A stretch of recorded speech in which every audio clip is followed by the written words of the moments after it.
Aita for refusing to forgive my family after they ruined my marriage over ambition.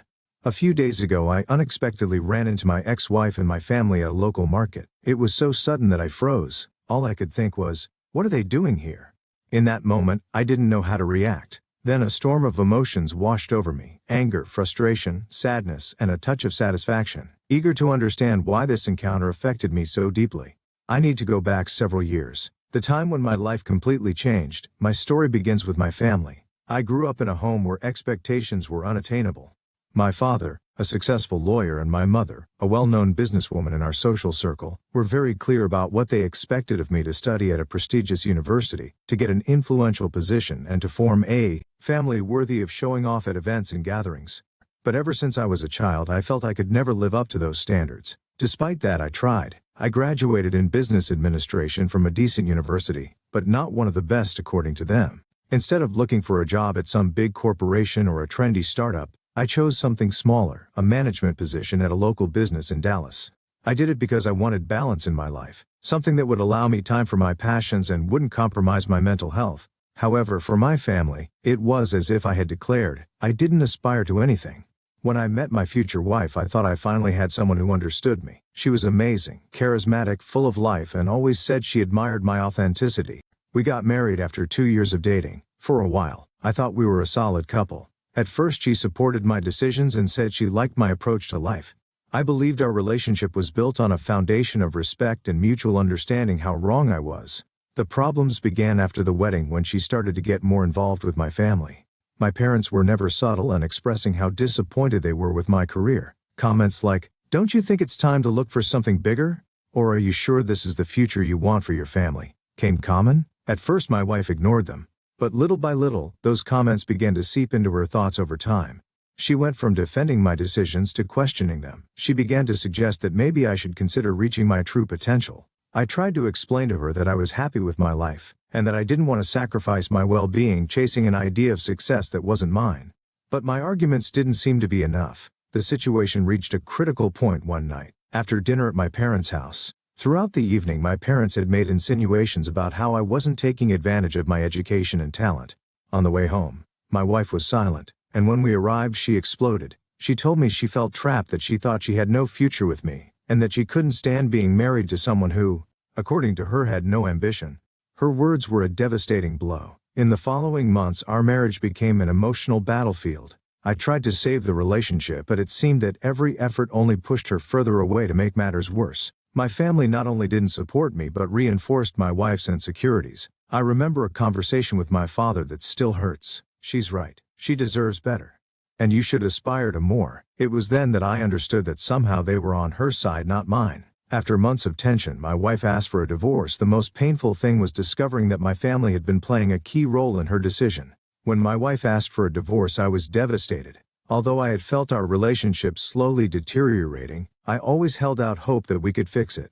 What I didn't know at the time was that my family had been working behind the scenes to influence her. After we signed the papers, I heard from some acquaintances that my parents had been encouraging her to find someone better to them. I was a disappointment, and they didn't hesitate to use my marriage as a tool to prove it. During the divorce process, my parents were surprisingly kind to her, something that surprised and hurt me deeply. My mother even offered her to stay in the guest house while she rebuilt her life. I'll never forget the day I heard my father tell her, "You're an amazing woman.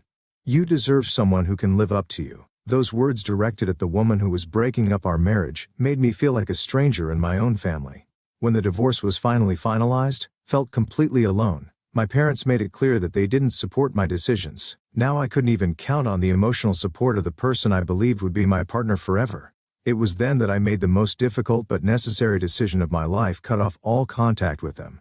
I packed my things and moved to the outskirts of Austin, Texas. I needed a new beginning, far from everyone and everything that reminded me of that stage of my life.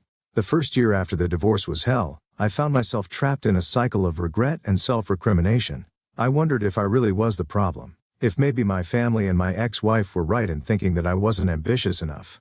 However, every time I started to doubt myself, I reminded myself of one thing: the happiness I felt when I worked in what I loved. That sense of purpose that couldn't be measured by money or status. I knew that was the key to moving forward, even if it took me time to rebuild myself. During those dark months, I found solace in something unexpected: my love for small businesses. In Dallas, I had worked as a manager in a local company. Although it wasn't glamorous, I had learned a lot about how to run a successful business. I decided it was time to apply that knowledge to something of my own with the savings I had left and a small loan. I opened a coffee shop in a residential area of Austin. Place was modest, but it had something special. It was mine. At first it was difficult. The days were long, and I often felt overwhelmed by the responsibility of managing every aspect of the business. But every small achievement, every satisfied customer, gave me a sense of purpose that I hadn't felt in years. My business not only started to grow, but it became a space where I could connect with the community. I started to meet people who valued what I did, and little by little, my confidence returned over time. The coffee shop grew so much that I decided to expand. I opened 2 more branches in different areas of Austin. Soon I found myself managing a whole team of employees. Best of all, I never compromised my values. My shops were places where people could enjoy a warm atmosphere, where employees were treated with respect, where success wasn't measured solely by profits, but by the positive impact we had on the community. 5 years after my divorce, my life was completely different. Not only had I built a successful business from scratch, I had also found an inner peace that I'd never experienced before. I had stopped worrying about my family's opinions and had learned to define success on my own terms. However, none of that prepared me for the moment I came face to face with him that day at the market. I was buying coffee when I heard a familiar voice. I turned around. There they were, my parents and my ex-wife. They were in line just a few feet away, and I couldn't help but freeze. My parents looked a little older, but just as impeccable as always. My ex-wife, although still attractive, had a more tired expression, less self-assured.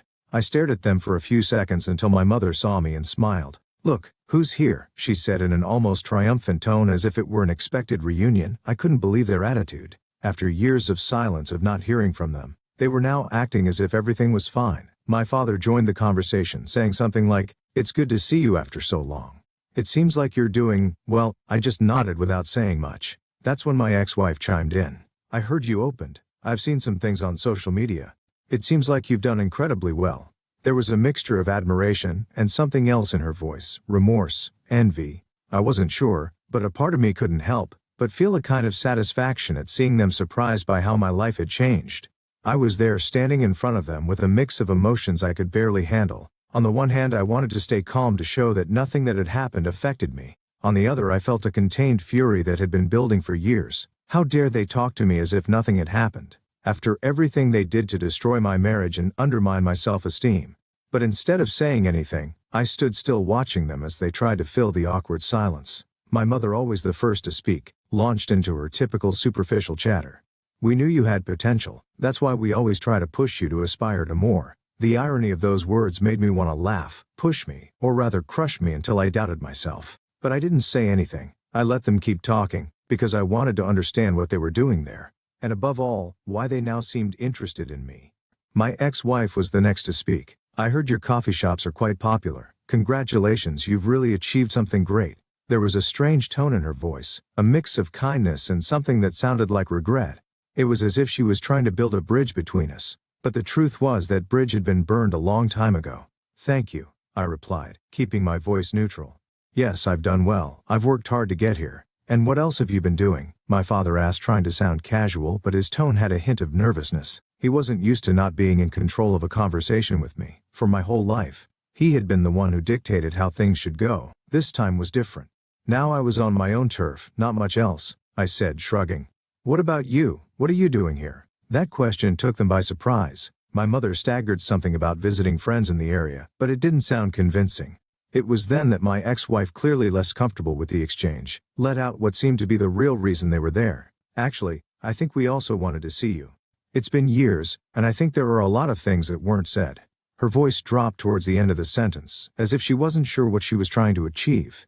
That was the moment I finally felt I had control. I looked at my mother, then my father, finally at my ex-wife. I took a deep breath before speaking. "Funny to hear that," I said in a tone that couldn't hide the irony, "because I remember very clearly everything that was said the last time we saw each other. Or have you already forgotten how you made me feel like a failure?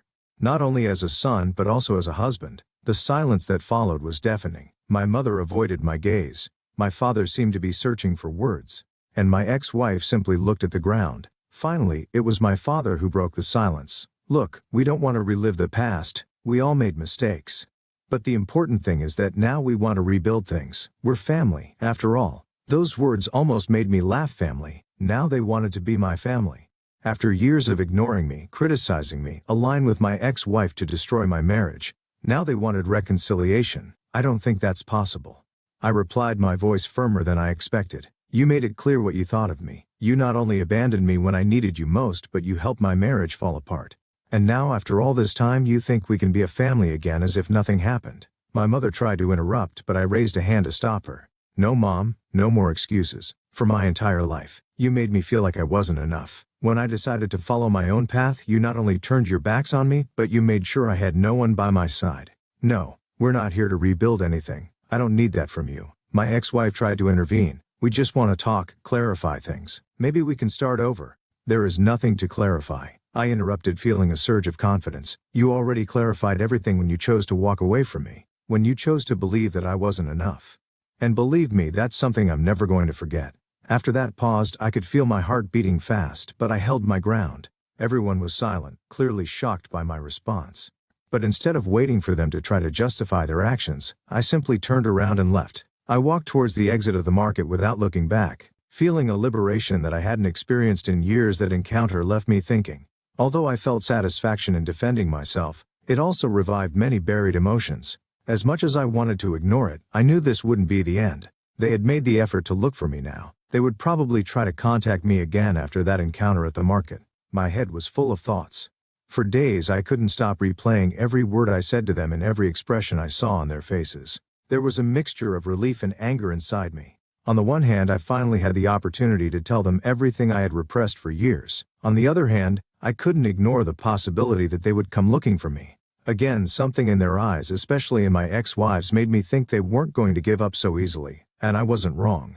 Just a week later, I received a message on my phone from an unknown number.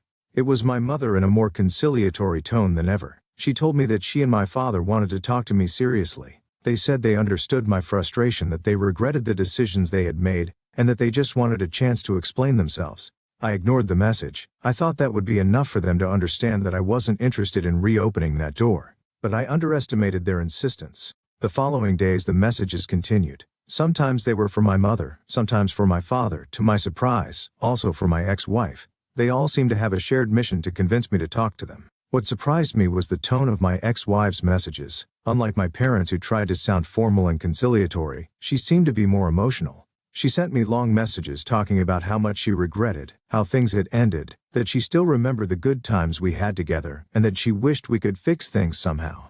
At first I didn't respond, but one particular message left me thinking. My ex-wife wrote, "I know I made mistakes, but I need you to know that I always admired you even when I didn't show it. What happened wasn't fair, and I know I was part of the problem. Please just give me a chance to explain myself." That message bothered me more than I expected, not because of the words themselves, because it seemed so timely now that things were going well for me. For years I hadn't heard from her, not a message, not a call, nothing. And now, when I had finally found success and stability, they suddenly wanted to explain themselves. Finally, tired of the constant messages, blocked all the numbers. I didn't want to fall into the temptation to respond, much less to open a door that I had closed with so much effort. But just when I thought the matter was over, something happened that put them back in my path. One Friday afternoon, while I was reviewing some orders at one of my coffee shops, one of my employees told me there was someone outside who wanted to talk to me. I thought it would be a regular customer. I went out front and see who it was. When I opened the door, my heart sank. There they were, my parents and my ex-wife, standing together as if they were a perfectly synchronized team. "What are you doing here?" I asked, unable to hide my irritation. "We just want to talk," said my mother, tone softer than ever, but no less manipulative. "We know you're upset and we understand. But we think you deserve to hear our side." "There's nothing to hear," I replied quickly. "You already made your point clear years ago. And what else do you have to tell me?" My ex-wife stepped forward. "Please, just a few minutes. If after that you still feel the same way, we'll leave and won't bother you again." I don't know what prompted me to agree. Maybe it was curiosity. Maybe I just wanted to close this chapter once and for all. Told them we had 5 minutes and no more, and invited them to sit at one of the tables outside the coffee shop. My father was the first to speak. "We know we messed up. We thought we were doing what was best for you. But now we understand that we didn't give you the support you needed." It was strange to hear those words from him, someone who had never admitted a mistake in his entire life, but I couldn't help but think there was something more behind his apology. My mother continued, "We only wanted the best for you. We never wanted you to feel inferior, but now we realize that we didn't act in the best way. It all sounded so rehearsed, empty. I knew something was going on, something they weren't saying. That's when my ex-wife spoke up. I didn't appreciate you either. I let other people's comments influence how I saw you. And that was a mistake. Now I see everything you've achieved, and I realize how much I underestimated you. Her words seemed sincere, but I still didn't trust them. And what do you expect from me, now? I finally asked. Do you want me to just forget everything and go back to being one big happy family? Because if that's what you're looking for, you're wasting your time. My parents looked at each other, then my mother said something that took me completely by surprise. We want to be a part of your life again. We know we were wrong, but now we see how far you've come. We believe we can fix this. There it was, truth behind everything. They weren't here out of remorse or guilt. They were here because now that I was successful, they wanted a piece of that. My success was their excuse to return, their way of justifying why I was now worth reconnecting with. I looked at the three of them, one by one, and felt an unexpected calmness. I don't need you to fix anything, I said firmly. My life is better without you in it, so thank you for coming. There's nothing more to discuss without waiting for their response. I got up and went back to my coffee shop, closing the door behind me. I saw them leave after a few minutes, clearly frustrated. This time I didn't feel anger or sadness, I felt relief.